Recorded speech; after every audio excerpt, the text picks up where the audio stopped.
Ensuite, un autre mot qui n'apparaît pas dans la Bible, dans le texte hébreu original, c'est le mot diacre. Un diacre. Et on le lit dans 1 Timothée 3, le verset 8 à 10. Il en va de même des diacres. Ils doivent inspirer le respect, qu'ils soient des hommes de parole, sans penchant pour la boisson ni pour le gain malhonnête. Ils doivent garder avec une bonne conscience la vérité révélée de la foi. Il faut qu'eux aussi soient d'abord soumis à l'examen. Ensuite, si on n'a rien à leur reprocher, ils accompliront leur service. Et si on va voir la définition de diacre, chez les catholiques, on commence bien, chez les catholiques et les orthodoxes, ce sont des ministres. Un diacre, c'est un ministre qui a reçu l'ordre immédiatement inférieur à la prêtrise. Le diacre sert le prêtre ou l'évêque à l'autel et proclame l'évangile. Chez les protestants, laïcs chargés de visiter les malades, de quêter ou d'administrer les fonds de l'église et d'assister les pauvres. Oui, ça fait mal à la tête. Ça me fatigue. Je le fais parce que je dois le faire. Diacre veut dire en grec serviteur. C'est vraiment les Grecs, c'est vraiment leur religion, leur coutume. Leur Jésus, leurs diacres, leurs apôtres, leurs églises, leurs coutumes qu'ils mettent là pour qu'on y croie et qu'on serve. Le diacre est un homme soit marié avant d'être ordonné, soit définitivement célibataire, qui a répondu à un appel de Dieu et de l'Église et s'engage à vie au service du peuple catholique, qui a reçu un appel, qui répond à un appel de Dieu. Quel Dieu? Non, mais... Voilà pourquoi j'aime pas quand les gens disent Dieu, Dieu, Dieu a dit, Dieu a dit, Dieu, Dieu. Quel Dieu? On veut savoir ici, quel Dieu? Il a reçu un appel de quel Dieu? Parce que je sais que ce n'est pas Yahuwah. Yahuwah, il a établi personne pour le servir dans son sanctuaire. Il a établi personne non israélite. Il a reçu un appel de Dieu et de l'Église. Quelle Église? Quel Dieu? Quelle Église? Au service du peuple catholique. Ok, donc déjà, on comprend que le peuple n'est même pas Israël. Les païens. C'est littéralement païen. Des pratiques purement païennes. Aucun païen ne va hériter du royaume de Yahuwah parce que les païens, ce sont des impurs. Leurs actions sont une abomination devant Yahuwah. Donc ça là, tout ça là, une abomination devant Yahuwah. Purement païen qu'on trouve dans la Bible. Corruption. Voilà la religion que 2,5 milliards de personnes servent. Une religion païenne. Leur Jésus, païen. Leur prêtre, païen. Leur église, païen. Leur apôtre, païen. Leur ceci, païen. Leur évangile, païen. Tout est païen. Il n'y a rien qui est bon là-dedans. Rien. Des croyances purement païennes. Tout ça là n'apparaît nulle part dans le Tanakh. Nulle part on trouve ça dans le Tanakh. Si on continue 1 Timothée, que les diacres soient des maris fidèles, qu'ils assument bien leurs responsabilités à l'égard de leurs enfants et de leur famille. Car ceux qui remplissent bien leur ministère acquièrent une situation respectée et une grande assurance dans la foi en Jésus-Christ. Oui. Si on continue, afin que si ma venue devait être retardée, tu saches en attendant comment on doit se comporter dans la famille de Dieu, c'est-à-dire dans l'église du Dieu vivant. Cette église est une colonne qui proclame la vérité au lieu où elle est fermement établie. Voici ce que nous reconnaissons ensemble. Il est grand le secret du plan de Dieu, Christ qui fait l'objet de notre foi. Il s'est révélé comme un être humain et déclaré juste par le Saint-Esprit.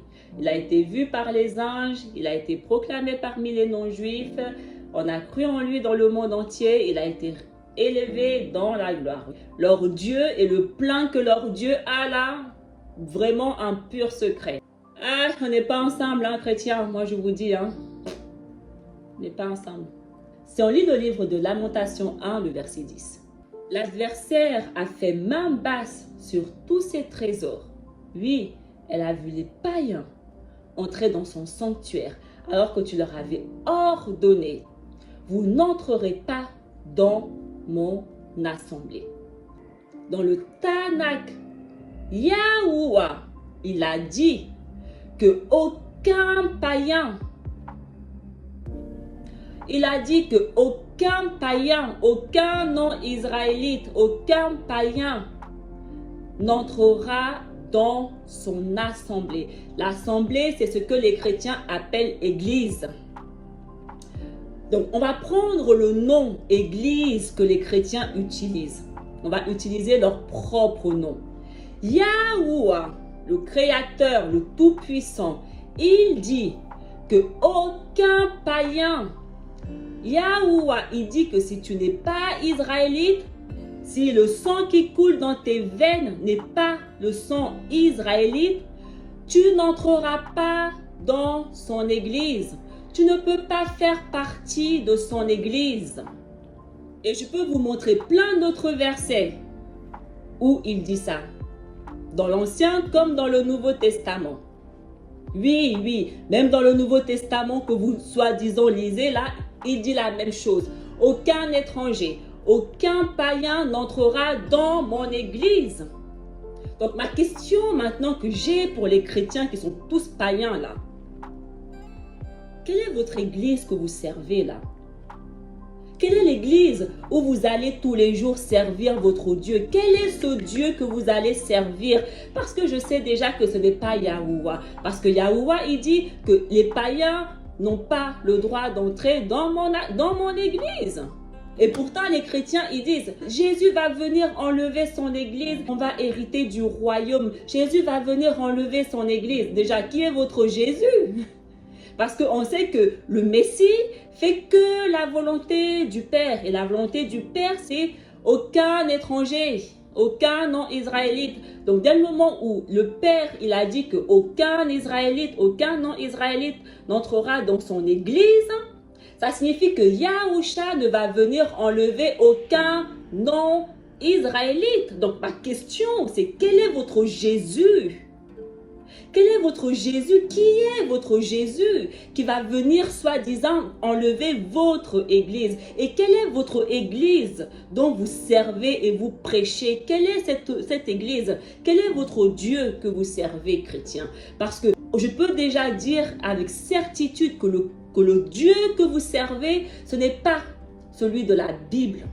Parce que celui de la Bible vous interdit d'entrer dans son église. Donc, quelle est votre religion? Quel est votre plan? Qui est votre Dieu? Dites-nous, chrétiens.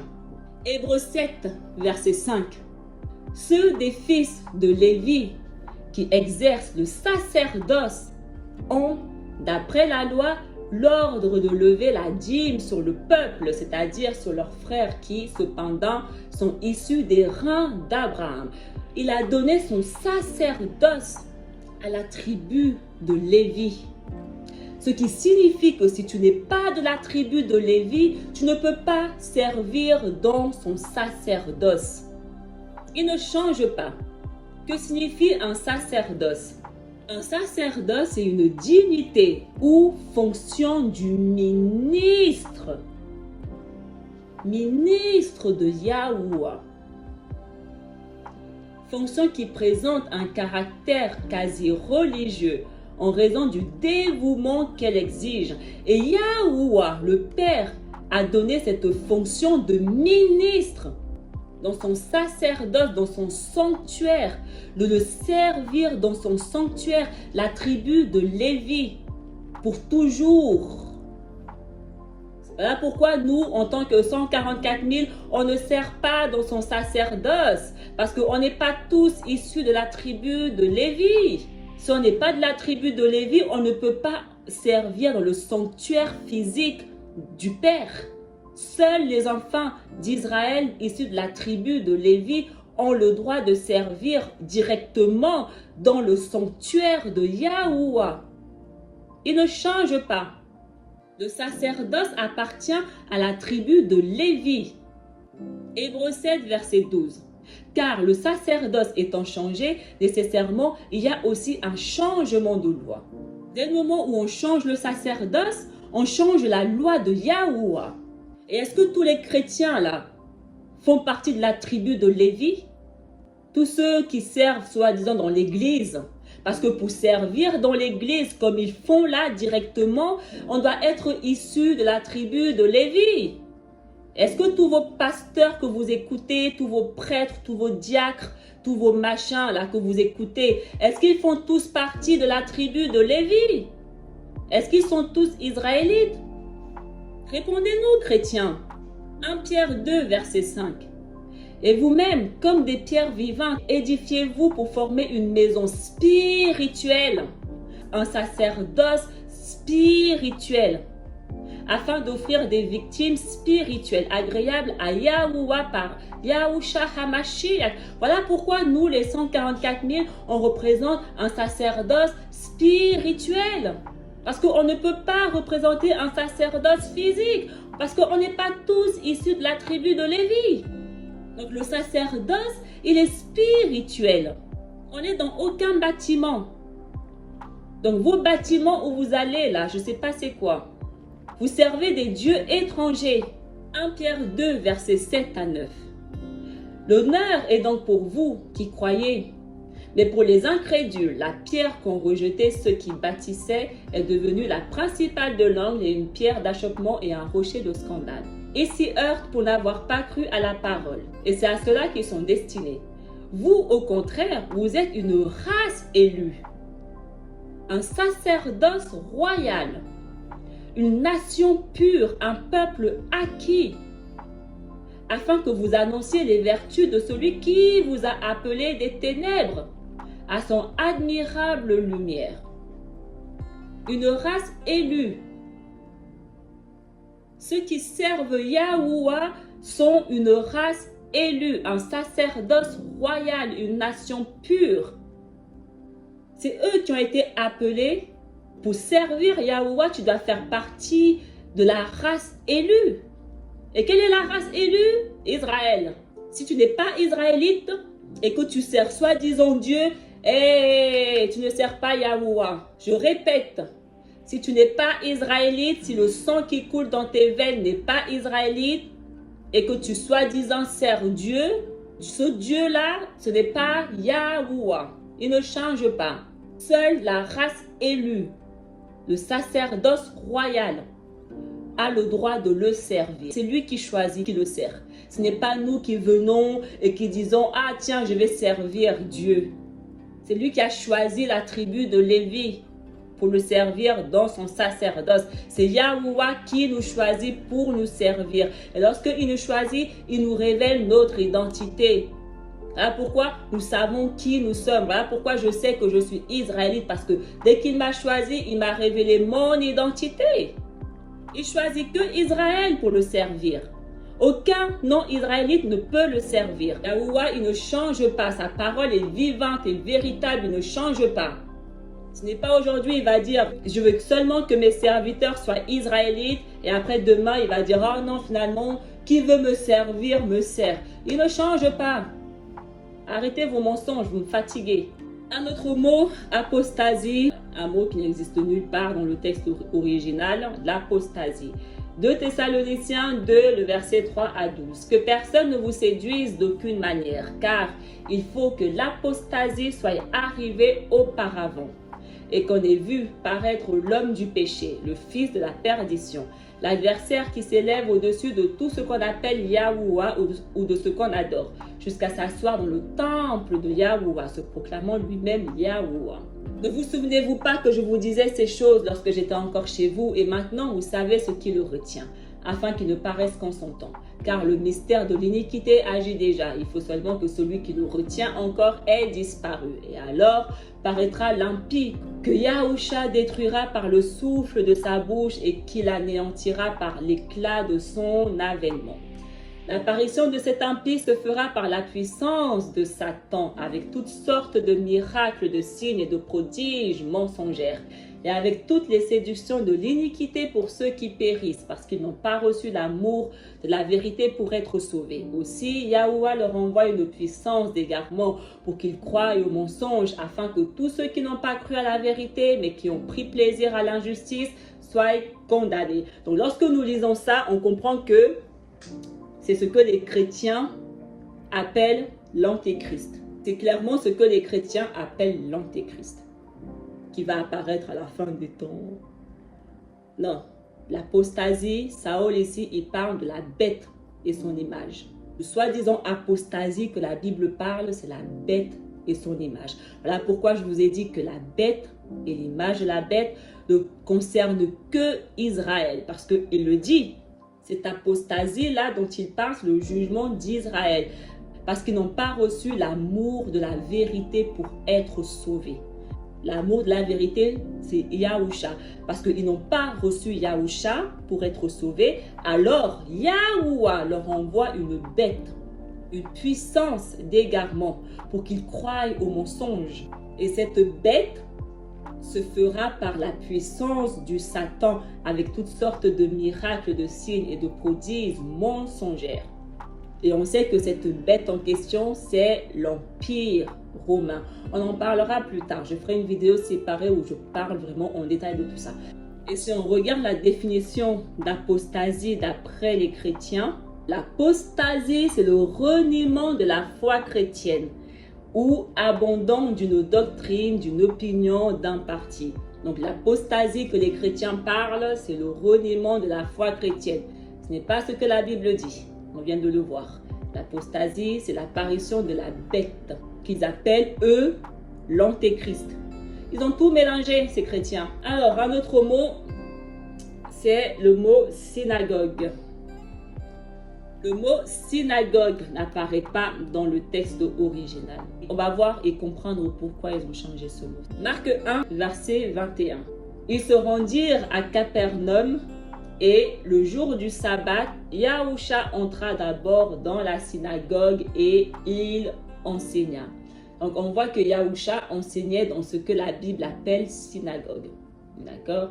Mais si on lit le texte original, et ils entrèrent dans Képhar Naum, et aussitôt le Shabbat, ils entrèrent dans leur maison d'assemblée et il les enseigna. Dans le texte original, ce sont les maisons d'assemblée. Ce sont des lieux où l'assemblée se retrouvait et Yahusha enseignait dans ces lieux-là. Ce que les chrétiens appellent église, le texte original appelle ça les maisons d'assemblée. Mais sauf que dans la traduction, ils ont traduit avec synagogue. Donc, dès le moment où ils ont traduit avec synagogue, quelle est la définition de église? Une église, pour moi, d'après la vérité, ce sont les maisons d'assemblée. Donc, pourquoi ils n'ont pas traduit les maisons d'assemblée par église, mais ils ont traduit par synagogue? Donc, c'est quoi une église? D'où vient ce mot? D'où il sort? C'est quoi une église? Sincèrement, c'est un mot totalement étranger. Matthieu 20, verset 17. Gardez-vous des peuples, car ils vous emmèneront avec leurs paroles et vous battront dans les maisons de leur assemblée. Ça, c'est ce qu'ils appellent les synagogues, maisons de leur assemblée. Et si on regarde la définition de synagogue, c'est un édifice, un temple consacré au culte israélite, la religion juive, l'ensemble des fidèles juifs. Bref, donc lorsque vous voyez écrit synagogue, synagogue, synagogue, ce sont les maisons d'assemblée. D'accord? Ce sont les maisons où les Israélites se rassemblaient. Et Yahusha enseignait dans ces endroits-là, les maisons d'assemblée. D'accord? Et un autre mot qui n'apparaît pas aussi, c'est le mot temple. Ils sont très très malins. S'ils ne changent pas les mots, c'est pas bon. Donc ils sont obligés de changer les mots pour justifier leur religion. Et ce mot temple, c'est un mot qu'ils étaient obligés de changer s'ils voulaient que les gens croient à leur fausse religion là. Matthieu 21, verset 12 à 13. Yahusha entra dans le temple de Yahuwah. Il chassa tous ceux qui vendaient et qui achetaient dans le temple. Il renversa les tables des changeurs et les sièges des vendeurs de pigeons. Et il leur dit, il est écrit, ma maison sera appelée une maison de prière. Mais vous, vous en faites une caverne de voleurs. Et si maintenant on lit le texte original, puis Yahusha entra dans le sanctuaire d'Alaïm et chassa tous ceux qui achetaient et vendaient, et renversa de bas en haut les tables d'échange, et repoussa les tables de ceux qui vendaient des colombes. Et il dit, ma maison est une maison de prière. Il est écrit, mais vous en avez fait une grotte de voleurs. Donc on voit déjà que ce que la Bible appelle un temple, dans le texte original, c'est un sanctuaire. Et dans le Tanakh aussi, c'est un sanctuaire.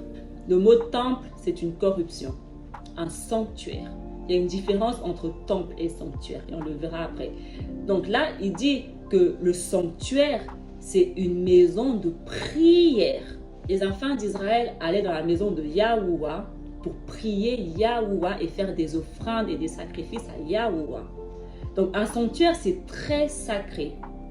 Le sanctuaire, c'est l'habitat de Yahuwah. Si on lit 1 Roi 8, versets 10 à 11, au moment où les sacrificateurs sortirent du lieu sacré, la nuée remplit la maison de Yahuwah. Les sacrificateurs ne purent pas y rester pour faire le service à cause de la nuée, car la gloire de Yahuwah remplissait la maison de Yahuwah. Il n'y a que les Lévites qui font le service dans le sanctuaire de Yahuwah. C'est à eux qu'a été donné le sacerdoce. Exode 25, verset 8. Ils me feront un sanctuaire et j'habiterai au milieu d'eux. Yahuwah habite dans le sanctuaire de Yasharal. Marc 11. Ils se rendirent de nouveau à Jérusalem et pendant que Yahusha se promenait dans le temple, les principaux sacrificateurs, les scribes et les anciens vinrent à lui. Et si on lit la version originale, et aussitôt ils entrèrent dans Jérusalem, et quand il entra dans le sanctuaire, ils s'approchèrent de lui, les chefs des sacrificateurs et les sages scribes et les anciens. Donc il n'y a que les Lévites qui sont dans le sanctuaire, qui servent dans le sanctuaire. C'est pour ça que Yahusha ne servait pas dans le sanctuaire. Yahusha enseignait dans les maisons d'assemblée. Ézéchiel 37. Je traiterai avec eux une alliance de paix et il y aura une alliance éternelle avec eux. Je les établirai, je les multiplierai et je placerai mon sanctuaire au milieu d'eux pour toujours. Ma demeure sera parmi eux, je serai leur Alaïm et ils seront mon peuple. Et les nations sauront que je suis Yahuwah qui sanctifie Yashara lorsque mon sanctuaire sera pour toujours au milieu d'eux. Voilà pourquoi ils ont changé le mot sanctuaire par temple. Voilà pourquoi ils ont changé le mot sanctuaire par temple. Parce que s'ils gardent le mot sanctuaire, on sait que c'est uniquement Israël. Parce que le Tanakh le dit. J'habiterai toujours dans le sanctuaire au milieu d'eux. Et ils seront à jamais mon peuple. Et je serai à jamais leur Alaïm. Israël, le sanctuaire de Yahuwah, c'est uniquement Israël. Yahuwah, c'est le Alaïm d'Israël. Il habite au milieu d'Israël. L'autre mot qui n'existe pas, c'est le mot tribulation. Non seulement ce mot tribulation n'existe pas dans le texte original, mais une fausse doctrine est sortie à partir de ce mot tribulation. Matthieu 24, verset 29. Aussitôt après ces jours de détresse, le soleil s'obscurcira, la lune ne donnera plus sa lumière, les étoiles tomberont du ciel et les puissances des cieux seront ébranlées. Et si nous lisons la version New King James, donc la version anglaise, le mot qui est utilisé, c'est tribulation. After the tribulation of those days. Voilà d'où vient ce mot tribulation. Anglaise, tribulation. Et si on lit le texte original, et aussitôt, très peu de temps après ce temps-là, le soleil s'obscurcira et la lune ne brillera plus. Et les étoiles des cieux tomberont et les puissances des cieux trembleront. Il n'y a aucun mot qui est employé dans le texte original. Il n'y a pas écrit tribulation, détresse. Non, c'est juste marqué très peu de temps après ce temps-là. Point. Le mot tribulation n'apparaît nulle part dans le Tanakh. Aussi, nulle part dans le texte original. Jean 16, verset 33. Je vous ai dit ces choses afin que vous ayez la paix en moi. Vous aurez des tribulations dans le monde. Mais prenez courage, j'ai vaincu le monde. Et si on lit le texte original, ces choses, je vous parle afin que vous ayez le shalom en moi, car vous aurez de la détresse dans le monde. Mais ayez confiance en moi, car j'ai conquis le monde. La définition de détresse. Sentiment d'abandon, de solitude, d'impuissance que l'on éprouve dans une situation difficile, besoin, danger, souffrance, ou alors situation très pénible et angoissante, spécialement manque dramatique de moyens matériels. Et si on regarde la définition de tribulation, affliction, tourment moral, souvent considéré comme une épreuve, les tribulations de l'Église. Les tribulations de l'Église. L'Église, un mot qui n'existe pas, corruption, catholique, chrétien, les tribulations des chrétiens. C'est par la tribulation qu'on entre dans le royaume de Dieu. Je suis d'accord avec lui sur un mot, la fin. C'est par la tribulation qu'on entre dans le royaume de Dieu. Ça, on est d'accord. Et si nous lisons le livre de 2 Ezra, le chapitre 7 à partir du verset 9. Si cette ville est maintenant donnée en héritage à un homme, si l'héritier ne passe pas le danger devant lui, comment recevra-t-il son héritage? J'ai dit, c'est ainsi, Adon. Il me dit alors, c'est ainsi qu'est la part de Yasharal. C'est pour eux que j'ai fait le monde. Ce qui se passe maintenant a été décidé quand Adam a transgressé mes lois. Alors les entrées de ce monde ont été rendues étroites, douloureuses et pénibles. Elles ne sont que peu nombreuses et mauvaises, pleines de périls et impliquées dans de grandes épreuves. Le livre de 2 Ezra nous dit que ce que les chrétiens appellent tribulation est un passage obligatoire pour Israël. La tribulation concerne que Israël. C'est un passage obligatoire pour Israël s'ils veulent hériter du royaume de Yahuwah. Ils doivent passer par ces moments de détresse à cause de la transgression qui a été effectuée par Adam. Voilà le chemin étroit. Le chemin étroit est douloureux et pénible et uniquement pour Israël, parce que le monde a été fait pour Israël. La tribulation concerne uniquement Israël, mais ce mot n'existe même pas. Si ce mot n'existe pas, les 7 ans de tribulation que les chrétiens n'arrêtent pas de proclamer là est une fausse doctrine. J'ai déjà fait une vidéo dessus, fausse doctrine. Yahuwah est bon, il est un refuge au jour de la détresse. Ce que les chrétiens appellent tribulation, la Bible, la vérité, le Tanakh, le texte original appellent ça la détresse. Il connaît ceux qui se confient en lui. Psaume 46. Yahuwah est pour nous un refuge et un appui, un secours qui ne manque jamais dans la détresse. Et si on lit Apocalypse 7, la traduction, je lui dis, mon Adon, tu le sais, et il me dit, ce sont ceux qui viennent de la grande tribulation. Ils ont lavé leurs robes et ils les ont blanchies dans le sang de l'agneau. C'est pour cela qu'ils sont devant le trône de Yahuwah et le servent jour et nuit dans son temple, dans son sanctuaire. Ils le servent jour et nuit dans son sanctuaire. Pour servir Yahuwah dans son sanctuaire, il faut être israélite. Donc cette foule qui vient de la grande tribulation, qui le sert dans le sanctuaire de Yahuwah, ne peut être que des enfants d'Israël. Aucun non-israélite ne peut servir dans le sanctuaire de Yahuwah. aucun. Il le dit, aucun étranger n'entrera dans mon sanctuaire. Il le dit. Donc cette foule que les chrétiens disent, oui, c'est pas les Israélites parce que, ça c'est écrit que, non, non, non, non. Comprenez la Bible, lisez bien la Bible et lisez jusqu'au bout. Voilà pourquoi ils changent les mots. Ils ont changé temple avec sanctuaire. Pour pas qu'on le sache que le sanctuaire concerne que Israël, c'est tout. Celui qui est assis sur le trône dressera sa tente sur eux. Et on a déjà vu que cette grande foule était les 144 000 parce que le livre de Ezra nous l'explique encore mieux. C'est que les 144 000 qui sont les serviteurs de Yahuwah, c'est ce que la Bible dit. Et si on lit le texte original, alors je lui dis, Adon, tu sais, et il me dit, ce sont ceux qui viennent du milieu de beaucoup de souffrances.